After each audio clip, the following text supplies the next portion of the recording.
Right now, you're standing because you're used to standing. Sit. Because today is a day of throwing you a few curveballs, and that's on purpose. Do not worry.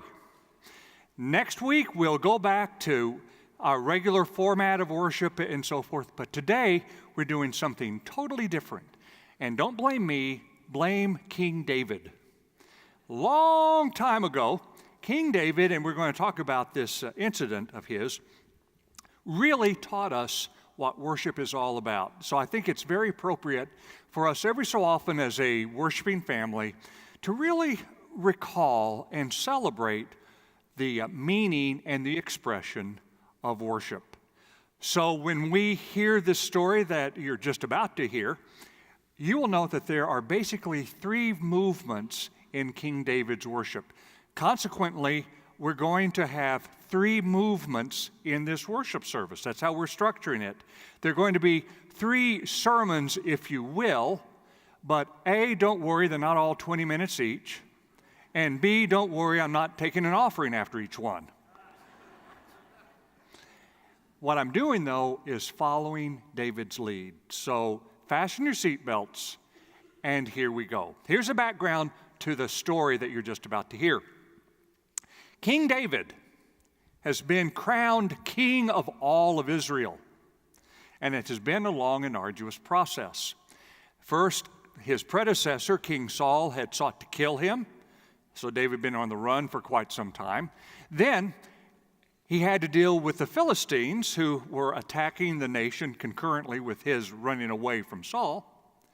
Then he had to deal with basically a civil war when, after Saul died, Saul's followers rose up against David's followers.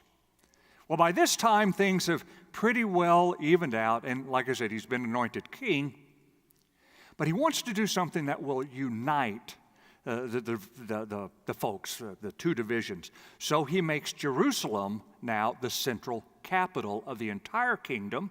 That's why we call Jerusalem the city of David. And he wants to make it not just the political capital, but the spiritual capital as well. So he commands that the Ark of the Covenant, that beautiful piece of furniture, if you will, that holds the tablets of stone of the Ten Commandments, he commands that that be brought into Jerusalem as a sign of this being the center of worship as well. And here is where the story that you're just about to hear picks up. So David went and brought up the ark of God from the house of Obed-Edom to the city of David with rejoicing. And when those who bore the ark of the Lord had gone 6 paces, he sacrificed an ox and a fatling. David danced before the Lord with all his might. David was girded with a linen ephod. So David and all the house of Israel brought up the ark of the Lord with shouting and with the sound of the trumpet.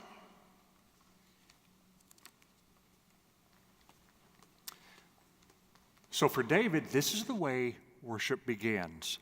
He does a sacrifice and he does a dance.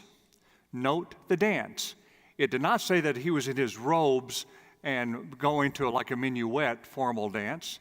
He took off his outer robe and he had a linen ephod, also known as a Hebrew Speedo. What it is, folks. Just back then, it's what it was. It was shocking, but he didn't care because he wanted to be free to dance before the Lord, to express his thanksgiving to the God who had guided him, called him, anointed him, protected him, and now has given him wonderful responsibility for a new era in Israel's history. So he had to dance before the Lord with all of his might. So the first aspect of worship that we have to remember is always, always, always, worship starts as our gift to God. Worship starts as our gift to God. How does worship start? It starts as our Now, it's easy to say, and we know that, but do you know how really, really difficult it is to believe that in our hearts. Folks, we live in a selfie culture, Snapchat and Instagram culture. We live in a consumer-driven culture, and it bleeds over into worship. It's a fact of life, folks. We know worship is a gift we give to God. But when I'm not standing up here, I would be right up there in the far corner, about where the Moganums are as I see them, and I would have a subliminal checklist. Lights? Check. Friendliness around? Check. Is it too hot or too cold? Check. What about the music? Check. What about the sermon? Is it too Bible study-like, or is it too modern topical? Check. Check, check. What about the donuts? Check. And subliminally, I would say that good worship is when there are more positive checks than negative checks. And then I would say, yeah, that was good because I got something out of it. Well, folks, remember, your preferences are very, very important to me as your pastor.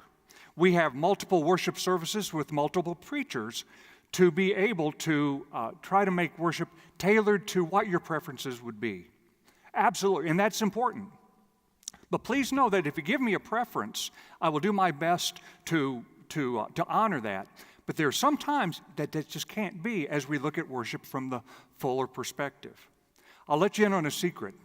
When I started in the ministry and led worship, I had a full head of hair.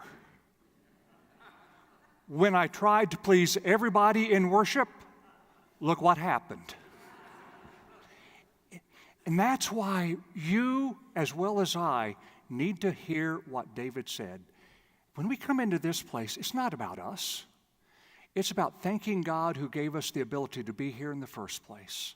Like David, to be able to say, without you, Lord, I am nothing. I have to come here. And simply your presence here is a gift you give to God. How exciting that is. So I join you as we begin our worship today, going farther into worship with the same spirit King David did. We might all have our little checklist, and that's fine. Let me know what it is. We'll try to work. But above all, we are all here today to give God the gift of our presence, saying there's no place we'd rather be than right here worshiping you. This is a rhetorical question, so don't answer it. But why did you just clap? Think about that. You clapped like I clapped because we enjoyed that. That was beautiful. I want us to get to the point, anytime we express our appreciation, that it's not just because of how we were moved. It's because we witnessed people giving a gift to God. Because remember, the focal point of worship is God. And every part that's given in a worship service is a gift we give to God. And the beauty of music like that, we're applauding also because we just saw a beautiful gift give in thanksgiving to our Lord. That is the central, first, and most important part we have to remember about what worship is all about. God is the center, and we start by giving a gift. And as the story continues, we see something else, how our form of worship should be adapted and guided accordingly. So you need to know additional background to what you're about to hear, and that's this. King Saul had a daughter named Michal. Michal was a princess by definition. Meant she grew up in the palace. She grew up with the pomp and the procedures and the protocol all befitting the royal family. If you ever have seen the Netflix series, The Queen, about young Queen Elizabeth, how she ascended to the throne, that's what Michal was used to. She also was married to David. It was a political marriage, so there was not a whole lot of love romantically as a base for the marriage. And what you're just about to hear, you will understand that there's even less of that type of love after the incident, we'll call it. As the ark of the Lord came into the city of David, Michal, daughter of Saul, looked out of the window and saw King David leaping and dancing before the Lord, and she despised him in her heart. So much for a romantic Valentine's dinner. The Hebrew word despised in that passage occurs 43 times in passages throughout the Old Testament. It is only in this passage that it's linked with the prepositional phrase, in her heart. The heart for the Hebrew was the center of your being. It was your essence, your soul, your spirit. The heart was where the emotions and the intellect all resided. And to despise someone in her heart meant that you just couldn't even stand the presence of the person. Really is seen later on in that same chapter that Jory read to you when this happened. David went home to bless his household, but Saul's daughter Michal came out to meet him. "How did Israel's king honor himself today?" she asked. "By exposing himself in plain view of the female servants of his subjects, like any indecent person would." Why was she so offended?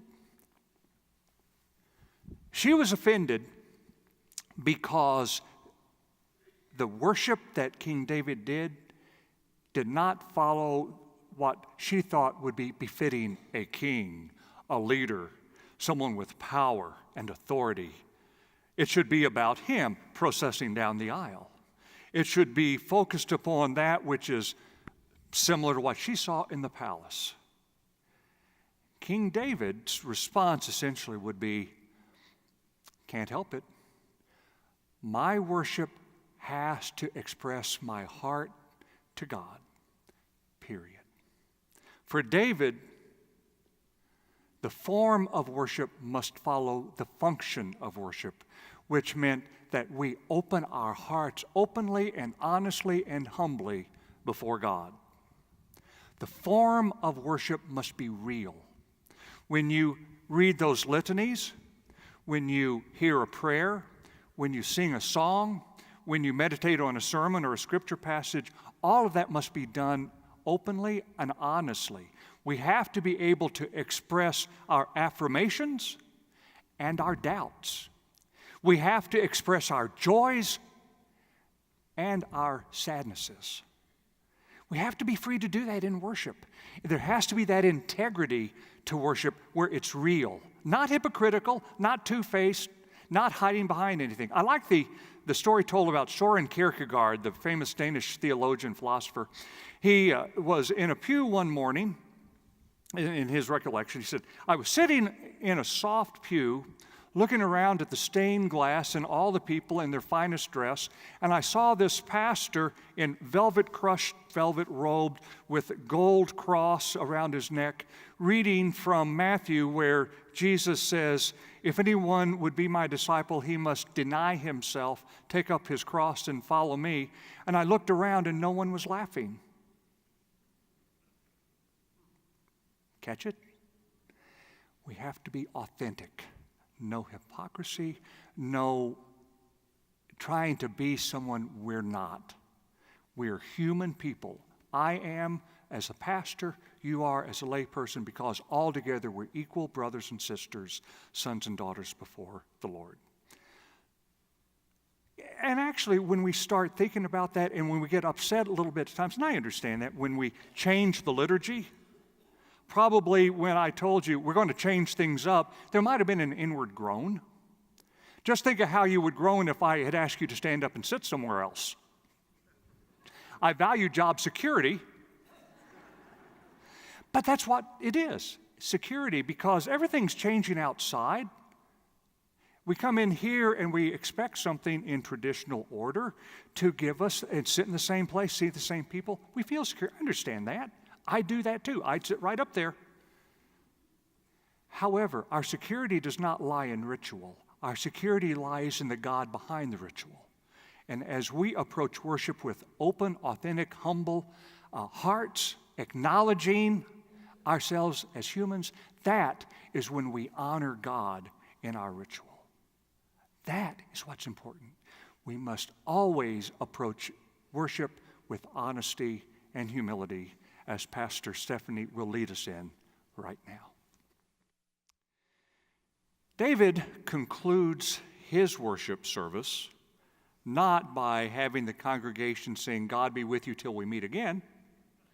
He does a very unique way of closing his worship. As Joy finishes this fascinating story, listen to how King David does it.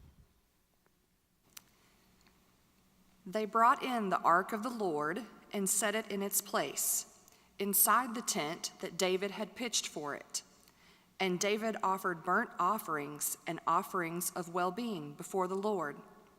When David had finished offering the burnt offerings and the offerings of well-being, he blessed the people in the name of the Lord of hosts and distributed food among all the people, the whole multitude of Israel, both men and women, to each a cake of bread, a portion of meat, and a cake of raisins.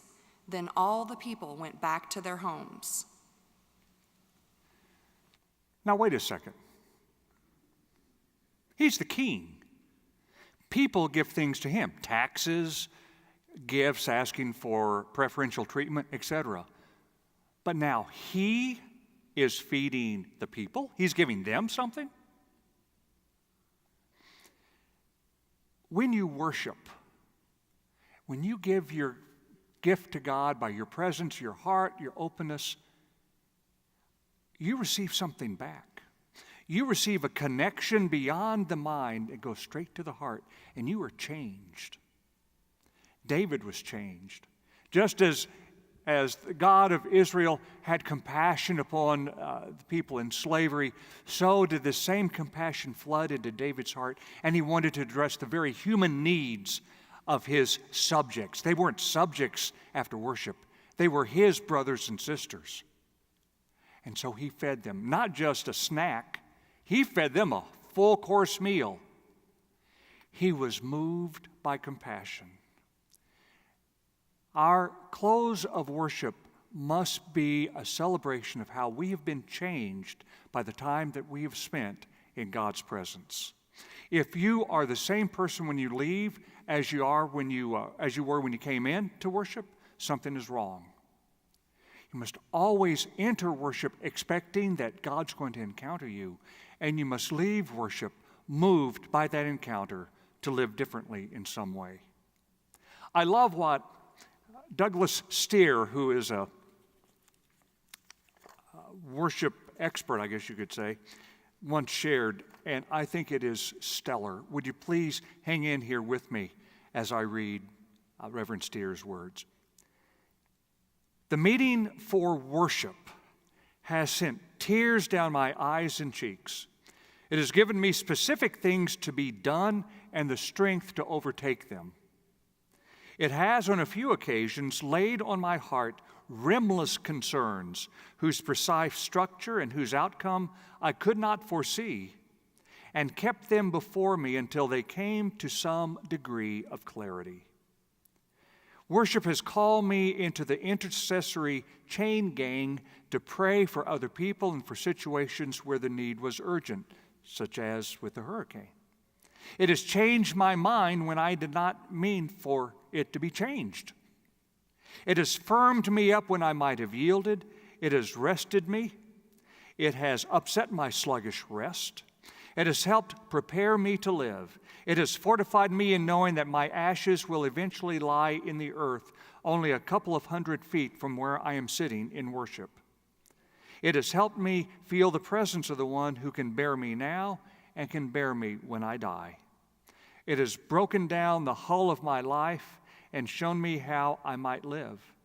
It has warned me when I am too cowardly to live that way, but it reminded me for good measure that it is not what I give that makes me suffer, but what I hold back.